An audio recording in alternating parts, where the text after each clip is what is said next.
नमस्कार बच्चों, आज हम निश्चित समाकलन के प्रश्नों को प्रतिस्थापन विधि तथा आधारभूत प्रमेय द्वारा हल करने का प्रयास करेंगे।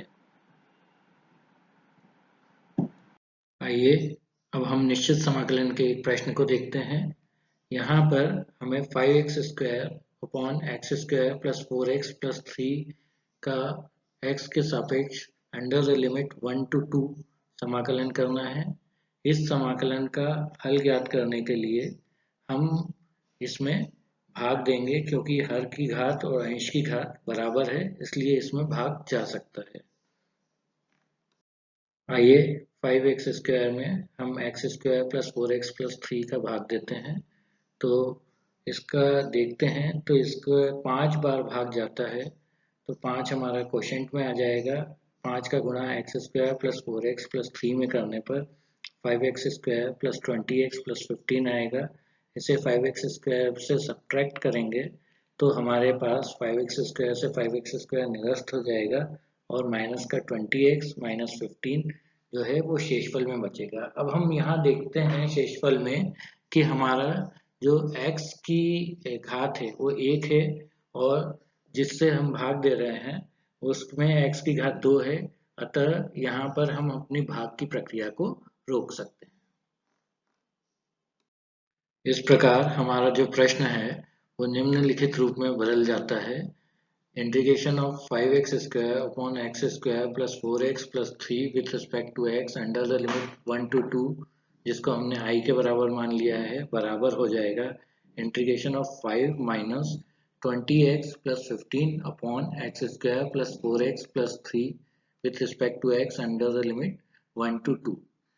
अब जब हम इसको हल करेंगे तो इसको दो अलग अलग भागों में हल कर सकते हैं। तो 5 का इंटीग्रेशन करना तो इजी है, पर 20x plus 15 upon x² plus 4x plus 3 का इंटीग्रेशन जब हमें करना है तो इसके इंटीग्रेशन के लिए हम पार्शियल फ्रैक्शन वाली मेथड यूज करेंगे। तो क्योंकि हम यहाँ देख पा रहे हैं कि जो हर है उसके गुणनखंड बन पा रहे हैं, तो हम 20x plus 15 upon x² plus 4x plus 3 को कन्वर्ट करते हैं 20x plus 15 upon x plus 1 गुणा x प्लस 3। मीन्स इसके दो गुणनखंड बना लिए हमने, एक गुणनखंड x प्लस 1 है और एक गुणनखंड x प्लस 3 है। अब पार्शियल फ्रैक्शन से इसके अलग अलग परावर्ती रूप ज्ञात करने के लिए इसे हम a बटे x plus 1 plus b upon x plus 3 में कन्वर्ट कर लेते हैं। अगर आप इसको सॉल्व करें तो हम पाते हैं 20x plus 15 is equal to a गुणा x प्लस 3 प्लस b गुणा x प्लस 1। अब हम पार्शियल फ्रैक्शन ज्ञात करने के लिए इसकी वैदिक मेथड का यूज करते हैं, जिसमें हम पहले a के जो हर है उसको शून्य के बराबर रखते हैं। तो अब हमने x प्लस 1 को शून्य के बराबर रखा है, इससे हमें x का मान -1 मिला है, जिसे हम इधर ऊपर 20x plus 15 is equal to a गुणा x प्लस 3 प्लस b गुणा x प्लस 1 में प्रतिस्थापित कर देंगे, जिससे हमें हल करने पर a का मान माइनस का 5/2 प्राप्त हो जाएगा। अभी हमें a का मान प्राप्त हुआ है, अभी हमें b का मान और प्राप्त करना है। अब हम b के हर अर्थात x प्लस 3 को शून्य के बराबर रखेंगे।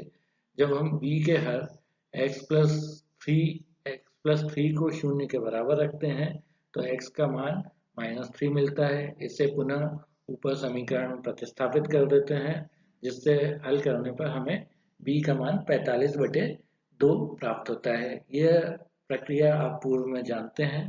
तब हम a और b के मान रखकर हमारे क्वेश्चन को निम्न अनुसार परिवर्तित कर लेंगे। अब हमारा 20x plus 15 upon x² plus 4x plus 3 जो है वो निम्न रूप में परिवर्तित हो गया है 20x plus 15 upon x plus 1 into x plus 3। जो a का मान आया था वो हमारा माइनस का 5/2 आया था, तो माइनस का 5/2 इंटू एक्स प्लस 1 प्लस 45/2 गुणा एक्स प्लस 3। इस प्रकार हमारा इंटीग्रेशन निम्न रूप में परिवर्तित हो जाता है। I is equal to integration of 5 with respect to x under the limit minus integration of 1 upon x plus 1 with the constant minus 5 by 2 with respect to x under the limit plus integration of 1 upon x plus 3 with the constant 45 by 2 with respect to x under the limit। जब हम इसे आगे हल करते हैं तब हम अचर को बाहर कर लेते हैं और समाकल्य प्राप्त करते हैं। तो 5 को बाहर करके 1 का जब इंटीग्रेशन x के रिस्पेक्ट में करते हैं तो हमें x प्राप्त होता है और इसकी सीमाओं को हम दाहिने हाथ पर लिख देते हैं। प्लस यहाँ माइनस और माइनस का मल्टीप्लिकेशन हो गया है तो ये प्लस हो गया है। 5/2 को कांस्टेंट लेकर बाहर कर लिया गया है और 1 अपॉन एक्स प्लस 1 का इंटीग्रेशन x के रिस्पेक्ट में किया है तो log mod of x plus 1 प्राप्त हुआ है। इसके साथ सीमाओं को लिख लेते हैं। यहाँ हमने माइनस और प्लस का मल्टीप्लिकेशन किया है जिससे हमें माइनस प्राप्त हुआ है।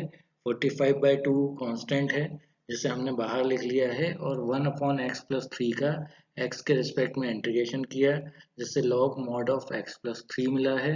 इसके दाहिने हाथ पे हमने सीमाओं को लिख लिया है। अब हम सीमाओं के मान रखेंगे यहाँ पर। तो upper limit minus lower limit रखकर इसे सॉल्व करते हैं।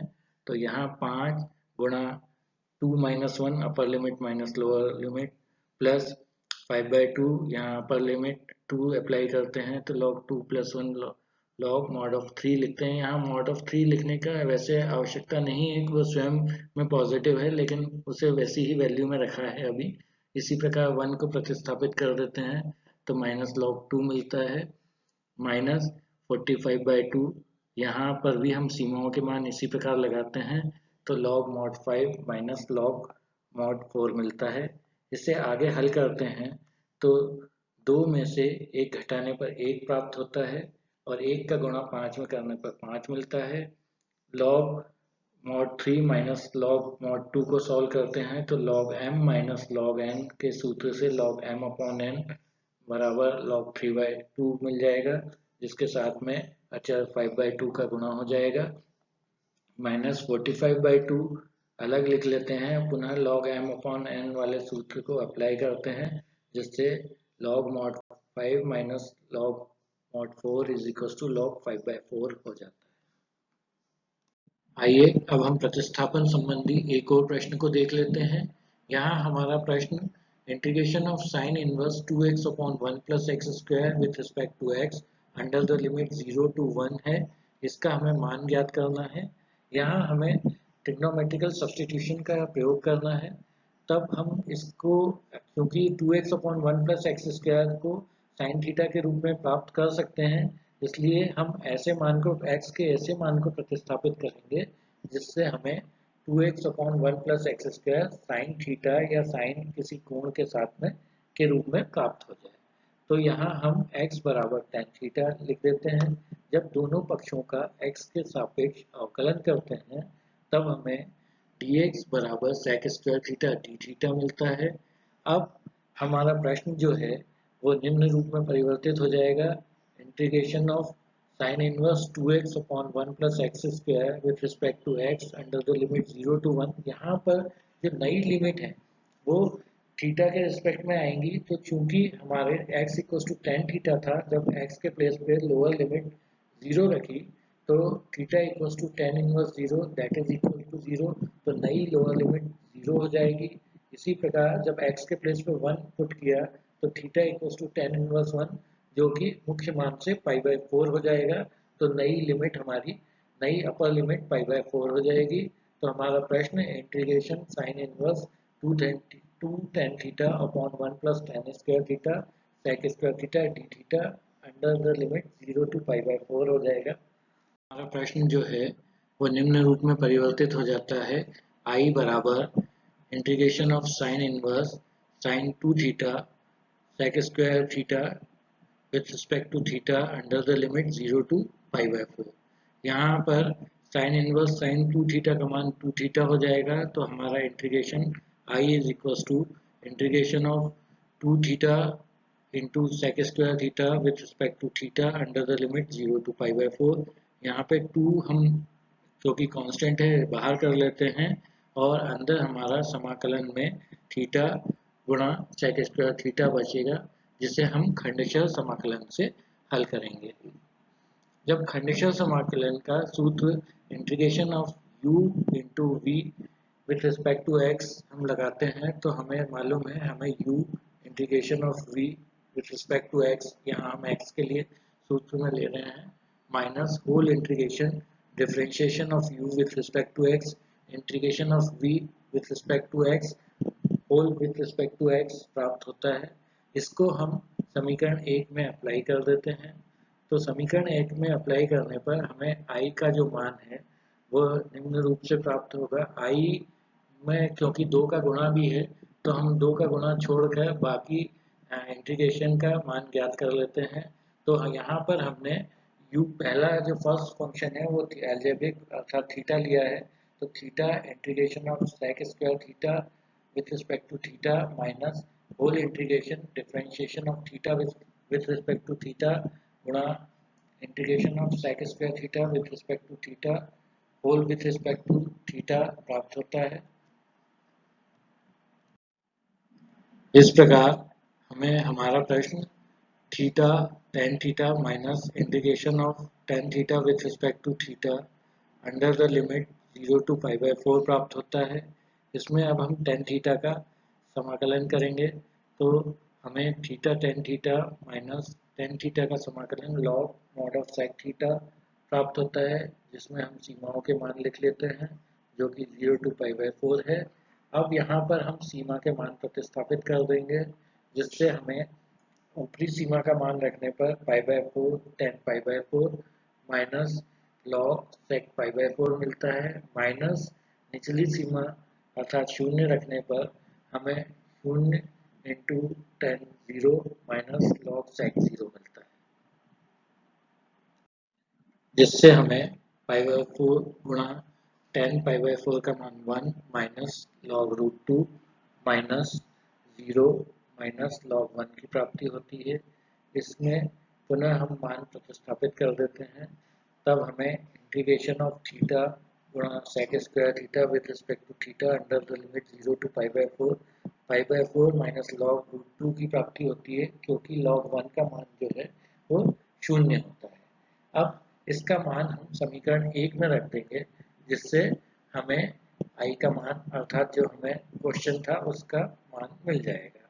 तो i बराबर 2 गुणा जो ये हमारा इंटीग्रेशन थीटा गुणा sec square theta with respect to theta 0 to π/4 का मान आया है वो प्रतिस्थापित कर दिया है, तो वो 2 गुणा π/4 माइनस log रूट 2 है। तो इसको जब हल कर लेते हैं तो π/2 माइनस 2 log रूट 2 मिलता है, जिसमें हम log m to the power n का सूत्र लगाते हैं तो हमें π/2 माइनस log 2 की प्राप्ति होती है, जो कि हमारे अभिष्ट प्रश्न का हल है। अब हम एक और क्वेश्चन को हल करते हैं, जो कि सीधे तो हमारी प्रॉपर्टीज पर डिपेंड नहीं है, परंतु हम इसे दूसरे तरीके से हल करेंगे। यहाँ पर हमारा integration of 1/x² plus 2x plus 5 with respect to x under the limit -1 to 1 का मान हमें ज्ञात करना है। तो इसका मान ज्ञात करने के लिए हम इसे पूर्ण वर्ग बनाएंगे, और हर जो है उसको पूर्ण वर्ग बनाया जा सकता है। तो यहाँ हम देखते हैं कि x² प्लस 2x प्लस 5 को, यहाँ 5 को हमने 1 प्लस 4 के रूप में तोड़ लिया है, और x² प्लस 2x प्लस 1 को x प्लस 1 का होल स्क्वायर प्लस 4 एक्स्ट्रा लिख दिया है। अब जब हम इसे आगे क्वेश्चन में अप्लाई करते हैं तो हमारा क्वेश्चन जो है वो बदल के integration of 1/x plus 1 whole square plus 4 with respect to x under the limit -1 to +1 में कन्वर्ट हो जाता है। इस 4 को हमने 2 के स्क्वायर के रूप में लिख लिया है।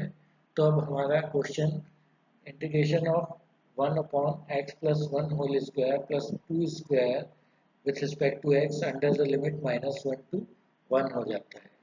अब यहाँ पर हम समाकलन के सूत्र integration of 1/x² plus a² with respect to x का प्रयोग करेंगे, जिसका मान 1/a tan इनवर्स x/a के बराबर होता है।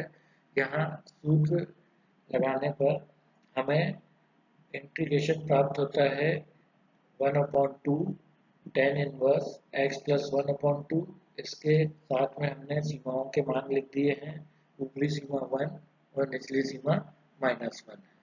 जब हम इसे आगे हल करेंगे तब हमें यहाँ सीमाओं के मान रखने पड़ेंगे। x के स्थान पर ऊपरी सीमा 1 रखेंगे और निचली सीमा -1 रखेंगे और दोनों का अंतर ज्ञात करेंगे। यहाँ पर हमने ऊपरी सीमा और निचली सीमा के मान क्रमशः 1 और -1 प्रतिस्थापित कर दिए हैं। तो हमारा हल 1/2 tan inverse 1 + 1/2 minus tan inverse -1 + 1/2 प्राप्त होता है, जिसे हम आगे हल करते हैं तो हमारा मान 1/2 tan inverse 1 minus tan inverse 0 प्राप्त होता है। और tan इनवर्स 1 हम सभी जानते हैं π/4 के इक्वल होता है मुख्य मान में। तो इसका मान और tan इनवर्स 0 जो है वो 0 के बराबर होगा। जब हम इसको आगे हल करते हैं तो 1/2 गुना π/4 π/8 के इक्वल हो जाएगा, जो कि हमारे दिए गए प्रश्न का हल होगा। निश्चित समाकलनों के कुछ गुणधर्मों को देख लेते हैं। निश्चित समाकलनों के इन गुणधर्मों को हम आधारभूत प्रमेय के नाम से भी जानते हैं। यहाँ पर हमने इनको लिस्टेड किया है और इस प्रकार हम निश्चित समाकलनों के मान को इनके प्रयोग से आसानी से ज्ञात कर सकते हैं। तो ये जो हैं गुणधर्म वो निम्नलिखित हैं। पहला जो गुणधर्म है जिसे हमने P0 से निरूपित किया है वह है integration of f(x) with respect to x under the limit a to b। यहाँ पे हम वेरिएबल चेंज कर दें और उसी के रिस्पेक्ट में अगर उसका इंटीग्रेशन करें सेम लिमिट में तो उनके मान बराबर होंगे। तो ये बराबर हो जाएगा integration of ft with respect to t under the same limit a to b। अगला प्रॉपर्टी देख लेते हैं। अगली प्रॉपर्टी जो है उसे हमने P1 से निरूपित किया है। यहाँ ये जो प्रॉपर्टी है, यहाँ जो हमारी लोअर लिमिट को अपर लिमिट में चेंज करना और अपर लिमिट को लोअर लिमिट में चेंज करने को बताती है। जब हम इस प्रकार का परिवर्तन करते हैं तो हमारे इंटीग्रेशन का मान तो वही रहता है, सिर्फ उसके चिन्ह बदल जाते हैं। तो यहाँ हमारा integration of f(x) with respect to x under the limit a to b equal होगा minus sign integration of f(x) with respect to x under the limit b to a। यहाँ हमने अपर लिमिट को lower limit से change कर दिया है, lower limit को upper limit से चेंज कर दिया है, तो हमारा चिन्ह बदल के ऋण चिन्ह हो गया है।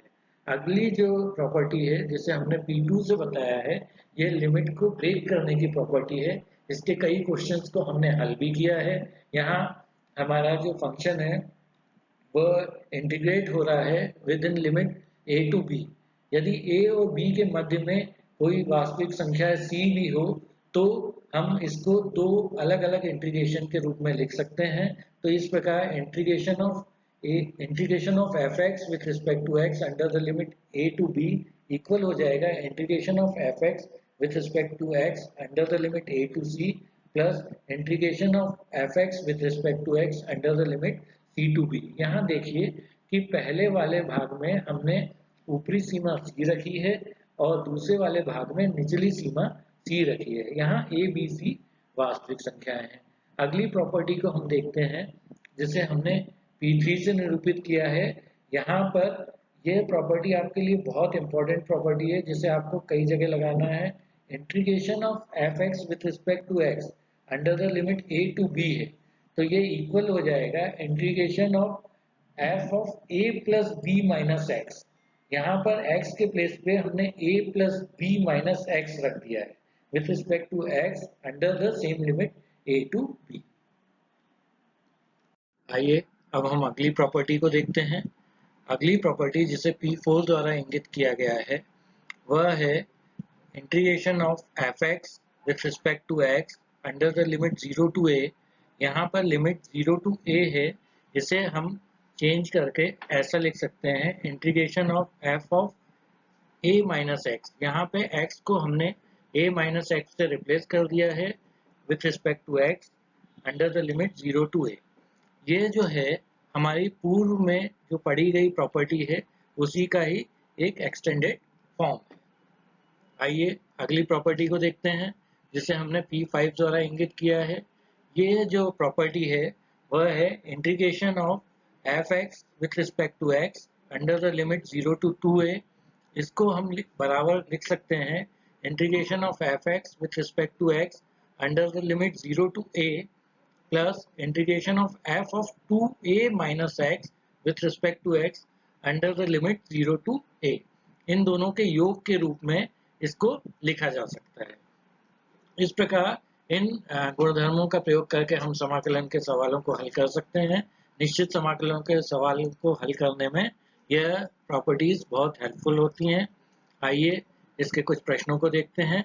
हमारा पहला प्रश्न है, निश्चित समाकलन का जो हमें मान ज्ञात करना है, इसमें प्रश्न है हमारा integration of cos square x with respect to x under the limit 0 to π/2, इसका मान हमें ज्ञात करना है।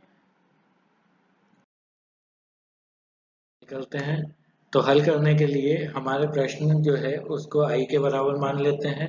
यहाँ पे cos स्क्वायर x का हम सीधे समाकलन ज्ञात नहीं कर सकते हैं, इसलिए हमने cos 2x का सूत्र 2 cos स्क्वायर x माइनस 1 के बराबर रखा है।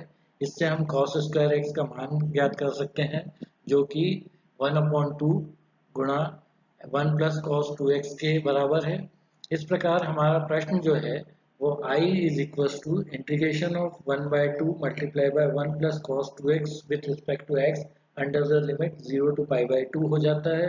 जब हम इसको आगे हल करने जाते हैं तो हम इसको 1/2 को अचर लेकर बाहर कर लेते हैं और इन दोनों का अलग अलग समाकलन प्राप्त कर लेते हैं। तो ये 1/2 को हमने अलग कर लिया है और 1 का इंटीग्रेशन अंडर द लिमिट अलग किया है और cos 2x का इंटीग्रेशन अंडर द लिमिट अलग किया है।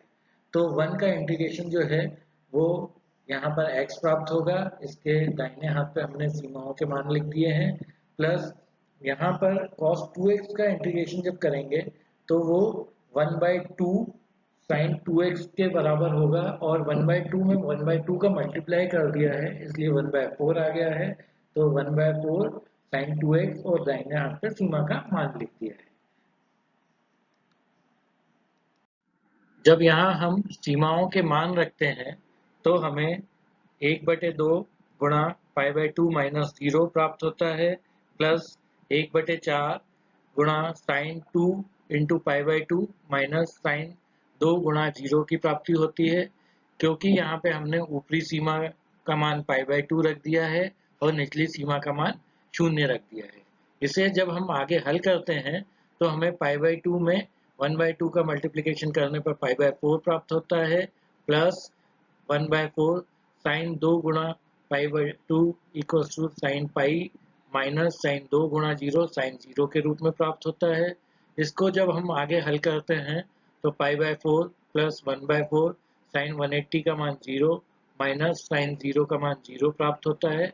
इसको आगे हल करने पर हमें π/4 प्लस 0 प्राप्त होता है, जिससे हम ये कह सकते हैं कि इसका पूर्ण मान π/4 है।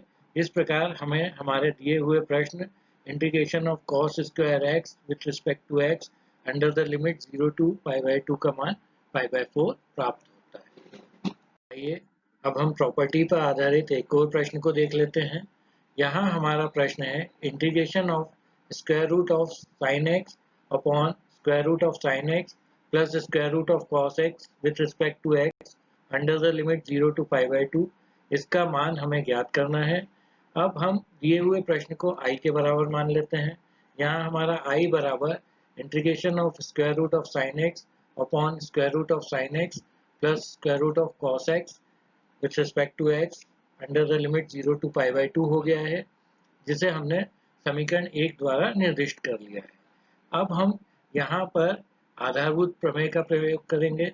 यहाँ पर हम इस प्रमेय का प्रयोग कर रहे हैं integration of f x with respect to x under the limit 0 to a is always equals to integration of f of a minus x with respect to x under the limit 0 to a। यह बहुत ही important property है और इसको हमेशा याद रखना चाहिए।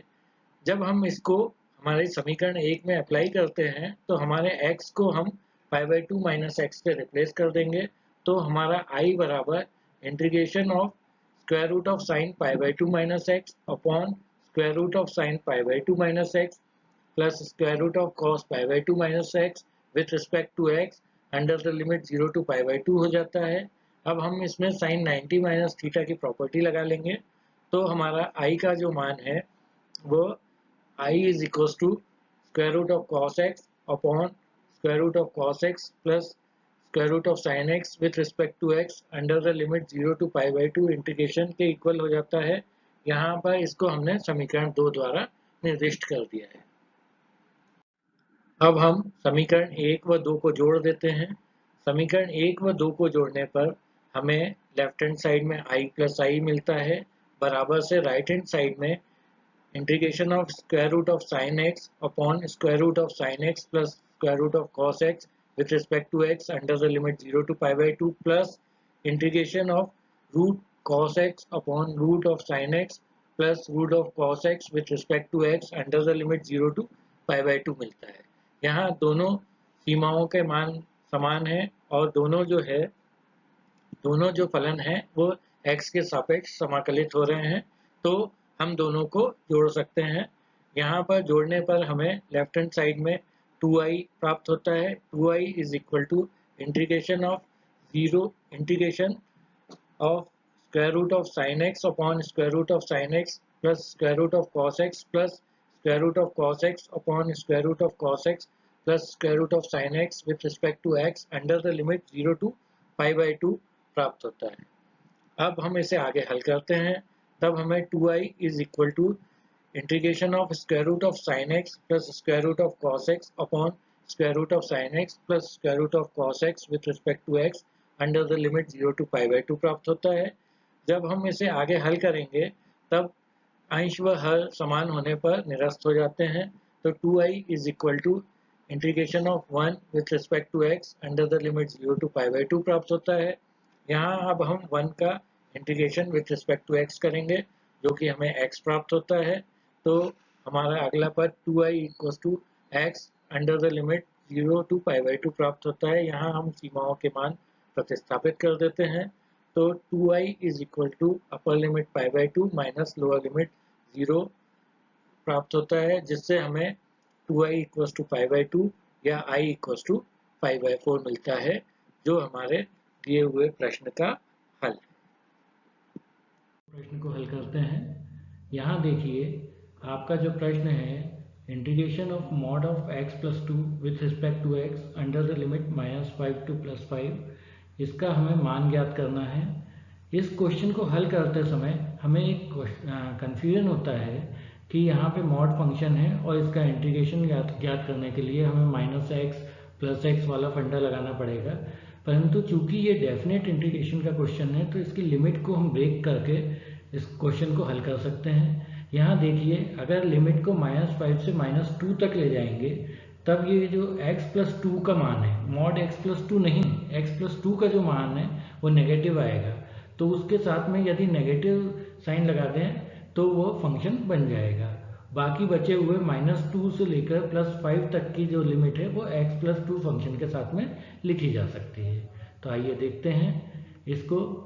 तो यहाँ हमने इस क्वेश्चन को दो पार्ट में ब्रेक कर लिया है। फर्स्ट जो है फंक्शन को हमने क्रैक करके लिखा है -(x + 2) और इसका integration with respect to x किया है अंडर द लिमिट -5 टू -2, और इसी के दूसरे पार्ट को किया है integration of x + 2 with respect to x under the limit -2 to 5। अब आइए इसको आगे हल करते हैं। तो यहाँ पर हम देखते हैं कि अलग अलग समाकलन करने पर माइनस को हमने बाहर कर लिया है।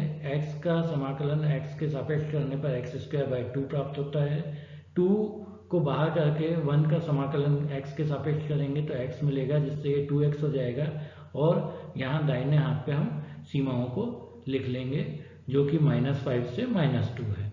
अब इसके दूसरे पार्ट का समाकलन करते हैं तो x का समाकलन x² 2 मिलेगा, ऐसे ही 2 का समाकलन 2x मिलेगा, और इसके साथ भी हम सीमाओं के मान लिख लेते हैं जो कि -2 टू 5 है। अब यहाँ पे हमें सीमाओं के मान प्रतिस्थापित करने हैं और upper limit minus lower limit करना है। तो जब हम अपर लिमिट -2 लगाते हैं तब जो मान प्राप्त होते हैं वो इस प्रकार होंगे। यहाँ पर x² 2 में हमने -2 लिमिट प्रतिस्थापित करी है तो -2 का स्क्वायर बाई 2 प्लस 2x में -2 प्रतिस्थापित किया तो 2 इंटू -2 प्राप्त हुआ है। माइनस लोअर लिमिट में हमने लोअर लिमिट -5 को प्रतिस्थापित कर दिया है, जिससे हमें -5 का स्क्वायर बटे 2 प्लस 2x में x के स्थान पर -5 को प्रतिस्थापित कर दिया है तो 2 गुणा -5 मिला है। इस प्रकार इसके फर्स्ट पार्ट में हमने सीमाओं का मान रख दिया है। सेकेंड पार्ट में सीमाओं का मान हमने यहाँ पर रखा है, जिसमें अपर लिमिट 5 को प्रतिस्थापित कर दिया है, तब हमें 5 का स्क्वायर बाई 2 प्लस 2 गुणा 5 मिला है। फिर माइनस लोअर लिमिट का मान रख दिया है, तो x के स्थान पर हमने माइनस का 2 रखा है, तो माइनस का 2 स्क्वायर बटे 2 प्लस 2 और x के स्थान पर -2 रख दिया है। इस प्रकार हमने सीमाओं के मान प्रतिस्थापित कर लिए हैं। आइए इसको आगे हल करते हैं। तो आगे हल करने पर हमें माइनस ब्रैकेट में 2 - 4 प्राप्त होता है, प्लस 25/2 - 10 प्राप्त होता है, plus 25/2 plus 10 minus under bracket 2 - 4 प्राप्त होता है, जिसको हम हल करते हैं तो 4 धन 25 बराबर 29 प्राप्त होता है। यही हमारे दिए हुए प्रश्न का हल है। धन्यवाद बच्चों। आशा है कि अब आप सभी लोग जो है निश्चित समाकलनों के प्रश्नों को हल करने में समर्थ होंगे।